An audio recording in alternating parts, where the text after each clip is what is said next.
1987 में international newspaper के front page पर एक आर्टिकल छपता है, बिहार की गरीबी और गुंडागर्दी। आज़ादी के 40 साल बाद भी अगर इंटरनेशनल मीडिया इस न्यूज़ को कवर करती है तो आप समझ सकते हैं उस टाइम बिहार में क्या हाल होगा। और आज़ादी के आज 75 साल बाद भी बिहार के इस हाल में कोई खास बदलाव नहीं आया है। जो बिहार प्राचीन टाइम में इतना समृद्ध और शक्तिशाली था, आज के टाइम में वहीं बिहार इतना गरीब कैसे हो गया। अब देखो, बिहार का ऐसा हालत कोई एक रात में नहीं हुआ है, इसके पीछे कई कारण हैं, जिसमें से हम दो मुख्य कारण को समझेंगे। पहला ज्योग्राफिकल लोकेशन और लॉ एंड ऑर्डर, दूसरा कास्ट पॉलिटिक्स। पहला, यह बिहार के पॉलिटिकल पार्टियों का एक फेवरेट पॉइंट है कि बिहार एक लैंड लॉक स्टेट है, मतलब कि बिहार चारों तरफ से जमीन से घिरा हुआ है, कहीं कोई समुद्र नहीं है। ये सही बात है कि कोई बड़ा उद्योग यहाँ कोई आना नहीं चाहता। ये चारों तरफ कहीं कोई समुद्र नहीं,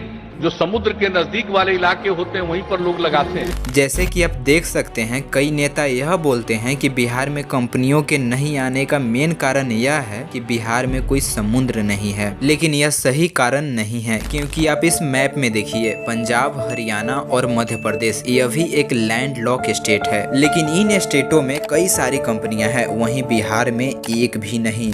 बिहार में कंपनियों के नहीं आने का कारण समुद्र नहीं है, बल्कि प्राइवेट सेक्टर में बिहार गवर्नमेंट की रेपुटेशन उतनी अच्छी नहीं है। और इसके पीछे का कारण है बिहार के पिछले 30 सालों का इतिहास। इन 30 सालों के अंदर बिहार की कई छोटी कंपनियां बंद हो गईं, जैसे 15 से ज्यादा चीनी मिल और 2000 के करीब राइस मिल। ये कंपनियां बंद इसलिए हो गईं क्योंकि एक तो सरकार ने उन पर अपना कंट्रोल ले लिया और दूसरा वसूली और रंगदारी की वजह से। इसी कारण से कई कंपनियां बिहार में आने से आज भी डरती हैं। दूसरा, कास्ट पॉलिटिक्स। बिहार में 1980 से पहले कोई कास्ट बेस्ड लीडर नहीं था, लेकिन 1980 के बाद दो लीडर उभरे, लालू प्रसाद यादव और नीतीश कुमार। लालू प्रसाद यादव ने अपने पॉलिटिक्स को सामाजिक न्याय का राजनीति बताया, जिसे आप इस स्लोगन से समझ सकते हैं, विकास नहीं सम्मान्य चाहिए। लेकिन वहीं जब बिहार में लालू प्रसाद यादव की सरकार बनी तो यह सरकार भी बिहार को कास्ट बेस्ड पॉलिटिक्स तक ही सीमित रखी, जिसके वजह से एक पार्टिकुलर कास्ट द्वारा बिहार में गुंडागर्दी को बढ़ावा मिला।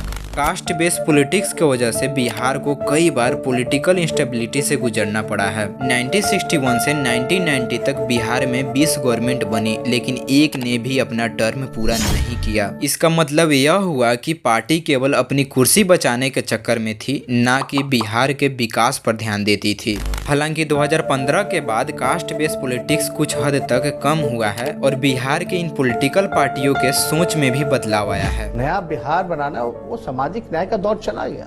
आज का जो दौर है वो आर्थिक न्याय का दौर है, और हम यही तो कह रहे हैं कि हमने सामाजिक न्याय किया और हमको मौका मिलेगा तो हम आर्थिक न्याय करें। अगर आपको यह वीडियो अच्छा लगा तो आप इस वीडियो को बिहार के हर एक लोगों के साथ शेयर कीजिए।